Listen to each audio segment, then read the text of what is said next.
Sa My Driver, Sweet Lover, ang bida nating prinsesa, pinakidnap ng madrasta. Nawawala ang baby ko! Hanapin niyo! Hanapin niyo anak ko! Nasa inyo na rin ang bata. Patayin niyo na siya. Dali na lang natin itong bata. Palakihin natin. May buhay pa! Pero naibang pangalan niya nang mapunta sa ampunan. Beatrice. Buti na lang, may naging kaibigan siya. Yan si Randy. Kung ayaw mong tinutukso ka, di unahan mo. E paano? Maliit na bilog, maliit na bilog. Malaking bilog! Pero sadyang nakatadhana silang magkahiwalay bago pa man matupad ang mga pangako. Basta gagawa ko ng baboy sa arts and crafts para makumpleto yung bracelet mo. We'll have to look for someone who can pretend to be Gabriel. Because if we don't, we're both going to be poor. Yun ang batang hinahanap ko. Ito, Isay, mataba. I am going to give you a great life in Manila. Kaya, baboy mo! Ang hindi alam ng madrasta, ang tunay na Gabi ang nakuha niya. Papa, ikaw nga. Maglaro tayo ng taguan. Buti nga sa'yo. Buti nga sa'yo. Buti nga sa'yo. Samantala, naglayas ng ampunan si Randy para hanapin si Gabi. Napadpad sa squatters area. Tumakbo ka na! Pupulagi ka nila! Aray! Aray ko! At Aray ko! napalitan ang pangalan niya. Hoy! Siya na ngayon, si Rocky. Ikaw na si Rocky.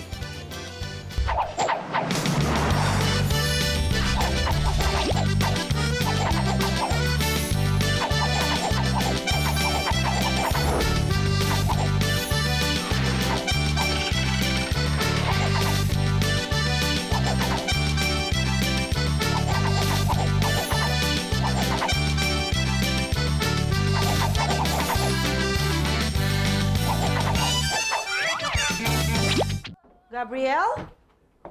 Gabriel? Oh my God! Gabriel! Ikaw ba yan? Monique, where is the key? Where is the key?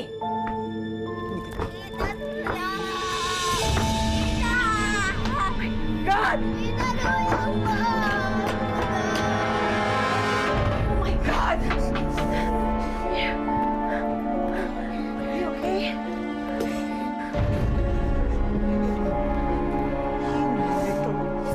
Why did you do this? Ever do that again. You hear me? Ba't may nangyari sa bata na yan? Sa kangkungan tayo pupulitin pareho! Rocky. Po, Halika, paki-start mo kayo yung makina. po, pwede ko pong gawin yun? O bakit? Eh, puno ang kamay ko eh. Wala nang ibang gagawa kundi ikaw. Sige na. Paano po ba? Pumasok ka, sumakay ka. Nakikita mo yung susi. Opo, Ipihit mo ang pakanan. Sige na. sige po.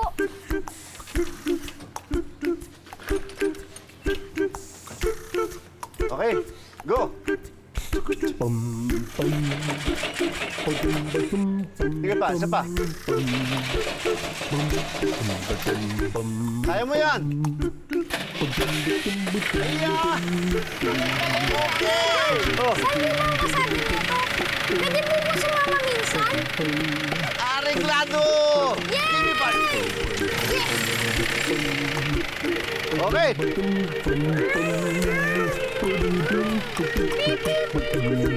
Yan ang dami-dami nakahanda para sa'yo.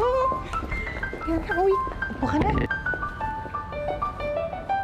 Yan. Yan. Sige, ha?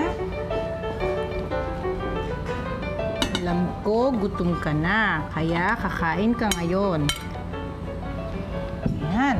Ito pa. Gusto mo rin to. Ayan.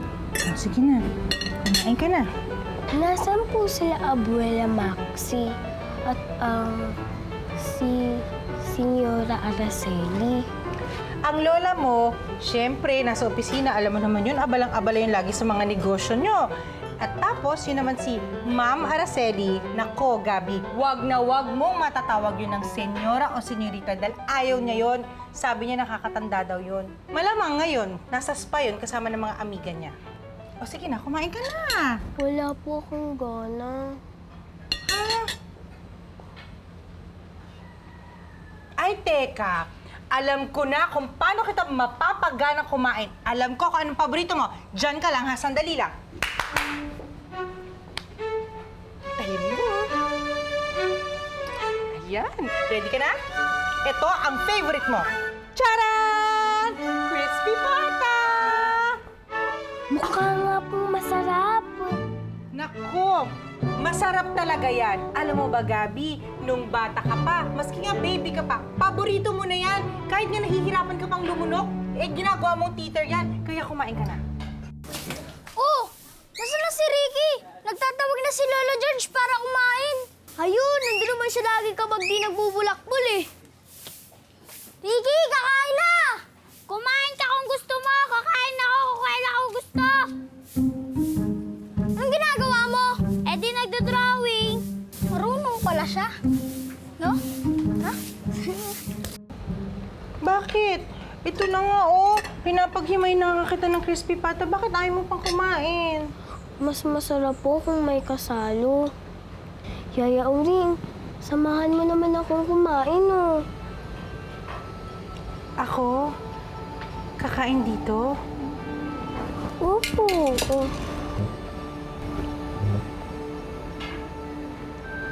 Gabi, hindi naman ako sanay kumain dito eh. Pero kung yun yung makakapagpasaya sa'yo, kung yun talaga yung gusto mo, pwede na rin. Sige, kakain na rin ako dito.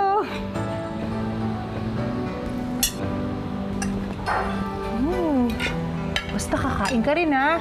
Sabay tayong dalawa. Yeah. Oh, salamat. Tama na yan. Tama na yan. Ayoko tumaba. Alam mo naman yung yaya mo. Gusto ko lagi akong sexy. Kain na tayo. Yan. Oh, huwag mo kalimutan to. Kasi ayoko madumihan yung damit mo. Yan. Kain tayo. Crispy pata. Favorite mo to. Sarap. Hoy! Umayos ka dyan! Ngayon, alam ko na kung bakit gusto mo ngayon dito. Kasi, tahimik, presko. Kung ako lang nauna dito sa'yo sa bahay ni Lolo George, malamang dito na ako lagi i-standby. Aayos ka ba o hindi? Hindi! Ano yung ginagawa mo? Ito. Tawag dito, origami. Natutunan ko to sa ampunang pinanggalingan ko. Tignan mo nga yung ginagawa ko. Ano ito? Ito? Wala to. Laruan lang to. Pwede ba tingin? Hindi pwede. Bawal. Baka masira mo pa to eh. Mapagkakakitaan ba ito? Ito pa, Gabi. Sukatin mo to, Gabriel. Bagay ito sa'yo. Di ba? Pasensya niyo po. Pero hindi po kasi ako sanay sa magagayang damit. Oh my gosh!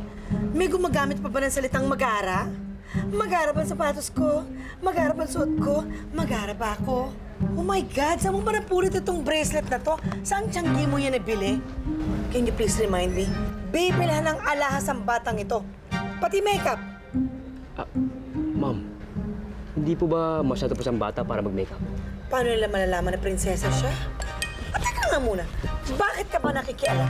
Bodyguard ka lang. Tinuturuan mo pa ako ng fashion? Hala, bayaran niyo itong mga damit. Bilis! Doon! Meron sana akong gustong pag-usapan nating dalawa. Nakita ko na kumakain kang kasama ni Yaya Auring. Ayoko nang maulit yon at hindi na mauulit yon. Naintindihan mo? Po? Pero bakit po? Dahil isa ka ng prinsesa. So, ang ibig sabihin nun, isa kang barinuevo, dapat mas maganda ka sa kanila. Mas maganda. Anong inunguya mo? Alam mo, kanina ka pang nguya ng nguya. Ang taba-taba mo na. Dapat magjeta ka. Tumigil ka na ng kangunguya. Nagmumukha ka ng... Dapat magmukha kang Barinuevo. Hindi baboy. Halika na. Balita ko, sinubukan mo raw turuan si Ricky. Yung pagtutupi ng papel. Ah, oo, origami. Sinubukan niya, pero mukhang kaya niya na eh. Sabi kasi sa akin ni Asyong, tuso talaga yung si Ricky. Mabilis siyang makapulot ng impormasyon. Lalo na yung tinatago-tago mo. Tikboy, sasabihin sana ako eh. Pero sikreto lang ah. Sa atin lang to. Sige.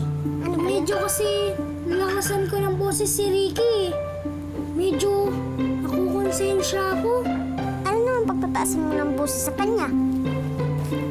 Gusto niya kasing kalikutin to. Bakit ayaw mong hawakan niya to? Para kasing hindi siya mapapagkatiwalaan eh. Bakit? Mamahalin ba to? Di no. Ginawa ko lang yan. Pag hawak ko kasi ito, naalala ko yung kaibigan ko. Yung kwento ko sa'yo, si Bea. Kapag nakita ko siya, ibibigay ko sa kanya to. Uy, girlfriend mo na siya? Hindi ko siya girlfriend, no? Patali ko lang siyang kaibigan. Mas malalim pa dun.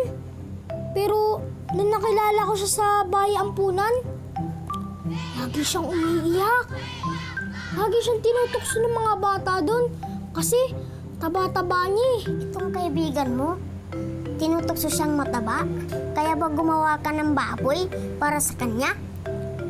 Binilhan ko kasi siya ng pulseras. Didikit ko sana ito doon. Pero, may nakampo na sa kanya eh. Napakasakit naman ng kwento mo. Di naman. Masaya rin kami. Tinuturuan ko pa nga siya ng kante. Maliit na bilog, maliit na bilog, malaking bilog, at isang buntot, at isang buntot. Oink, oink, oink, oink, oink, oink. Inananadya ka ata eh. Alam mo naman mataba siya, yung pang tinuturo mong kanta sa kanya. Yun ang kinakanta niya kapag tinutokso na. Kapag nakita ng mga bata na hindi siya naiinis, kapag tinatawag siya kahit ano, titigil na sila, di ba? Nasaan na kaya si Bea? Mama ka na! Kailangan ko lang didensya. Sumama sa'yo mandukot? Huwag na to! Mahuli pa ako! Hindi kayo man takot dati ah! Mula ngayon, people change, you know? Oo, people change. Alam mo, simulan dumating yung raka na sa bahay, parang naiya ka na gumawa ng kalokohan. Pakinggan mo nga ang sarili mo. Sino bang gumagawa ng kalokohan? Hindi ba mga walang iya? Tama! Kung ganon, kung mga walang iya ang gumagawa ng kalokohan, paano sila magkakaroon ng iya para gumawa ng kalokohan? Ang gulo mo kausap!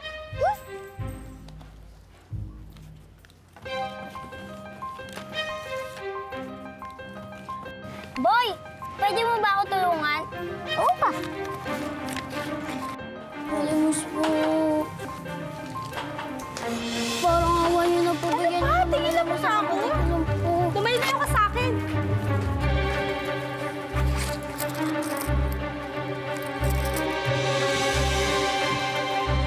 Anong ginagawa niyo rito? Hoy, di pa kami tapos. Tapos na kayo.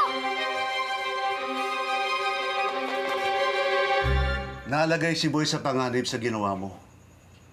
Paano kung nakita kayo ng mga masasamang loob na umupi kay Boy dati?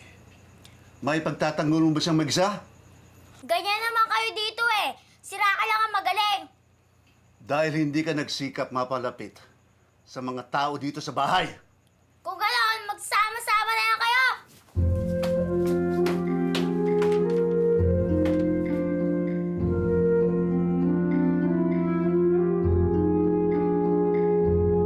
Ikaw nga kaya ang apo ko? Pero kung lukso ng dugo ni Aaron nakapakumbinsi sa kanyang ikaw si Gabriel, baka dapat ngang tanggapin ko ng ikaw ang pinakamamahal kong apo.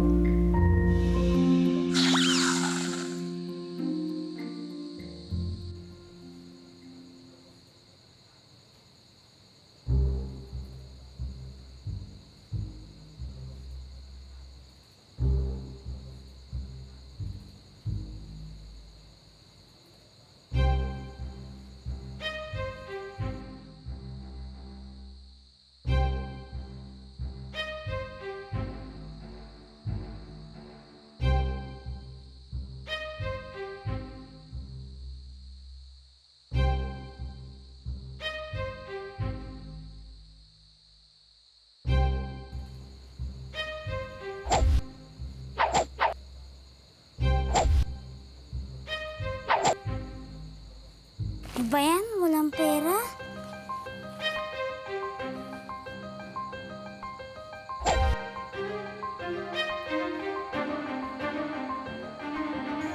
Ayaw mo ipahawak sa akin, ha? Pwes, sa akin na to.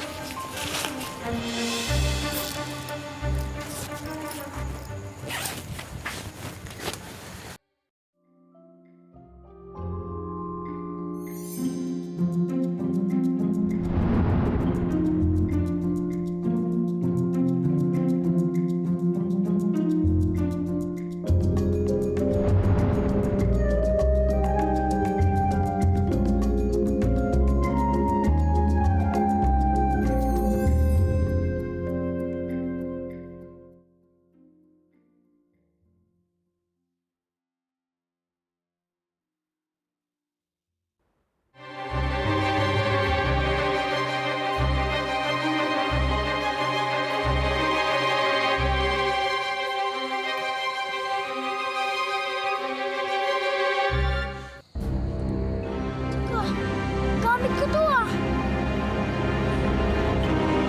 Saan yung baboy ko?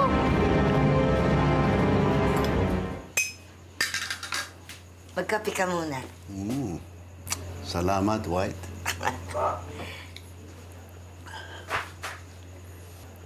Oh, Rocky, gising ka na. Asa na yung tatlo?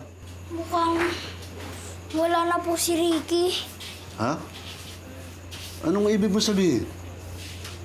Wala na po ang mga gamit niya rito.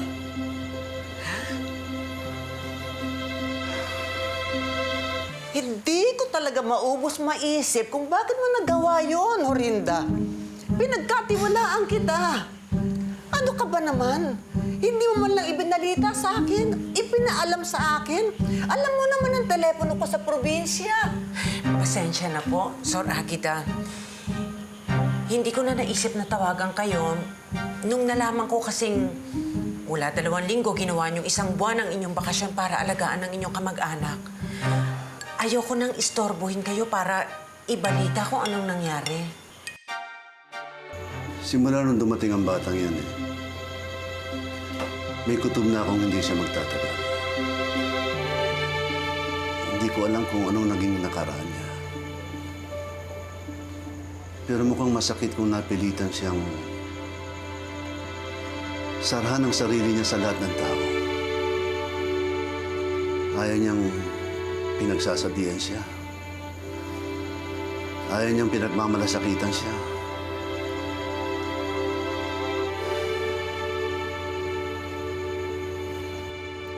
Mukhang ikaw na ang kuya ng dalawa.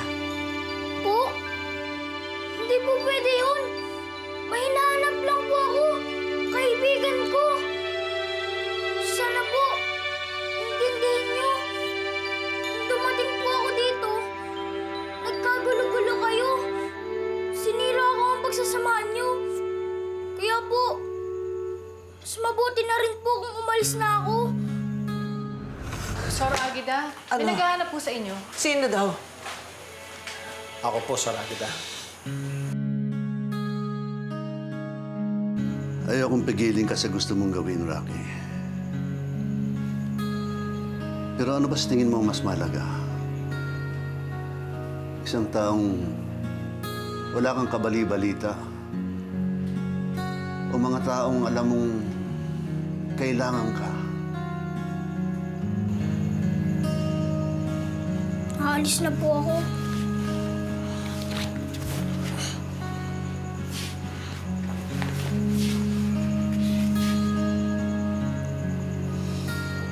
Rocky, sana bumalik ka.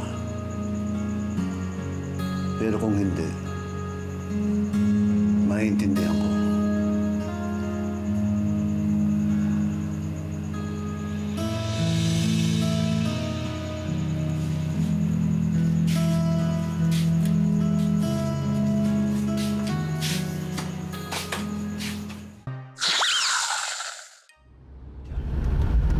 Papagas po tayo. O sige, itabi mo dyan sa gasolinahan na yan.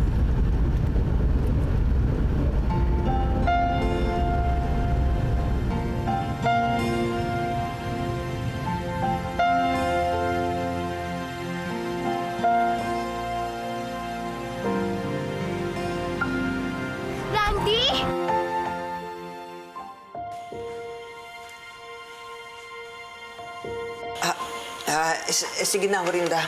Iwan mo na kayo. Sige na. Iwan mo na kami. Sige na, sige na. Excuse me.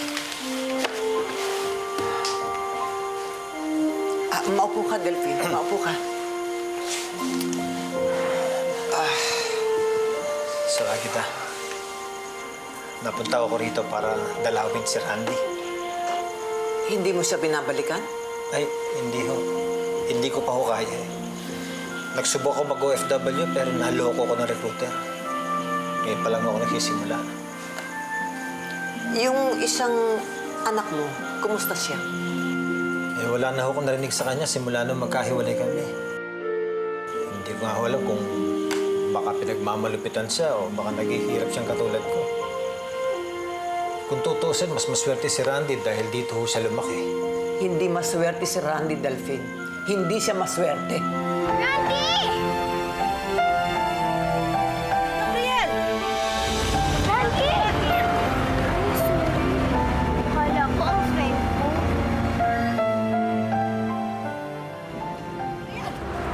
Ano ka ba? What's wrong with you? Alam mo ba that it's dangerous to just run out of the street? Eh kung nasagasaan ka, ha? At kung nakidnap kang muli, paano? Wala ko kasi. Afraid ko sa ampunan. Oh, that damn orphanage again. Pwede ba? Kalimutan mo na yung orphanage na yan dahil wala ka nang makikita kahit na sinong tao magmula doon. Ever again. Dahil nandito ka sa akin. You understand? Nakikinig ka ba? Ha? Alam mo ba kung paano ka iniyakan ng anak mo? Alam mo ba na ilang beses niyang inakala na masama siyang bata kung kaya siya nandito? Eh, nandito na ho ako para magpaliwanag sa kanya. Huli na ang lahat, Delphine. Ano yung sabihin? Lumaya si Randy habang natutulog ang lahat.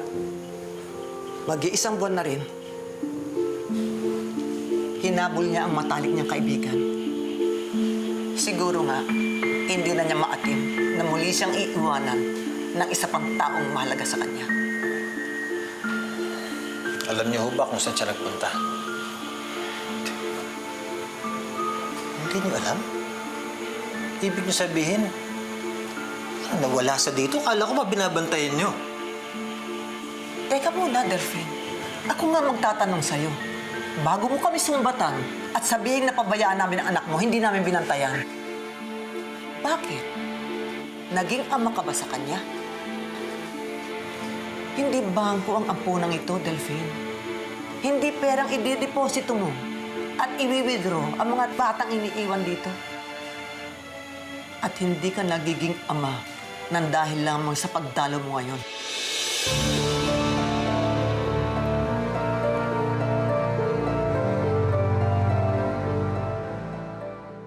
Susunod sa My Driver, Sweet Lover. Parating na ang prinsesa. Ang ating munting prinsesa, isa ng ganap na dalaga. Di na ako taga Makati ba? Dito po. Dito ang papuntang Makati. Eh kung mapano ang kapatid mo? Enter the knight in shining armor. Suplada ka! Pare, baka pwede mo na ibalato sa M6. Pero parang may problema. Thanks for making me super, super late! Thanks for being super sungit!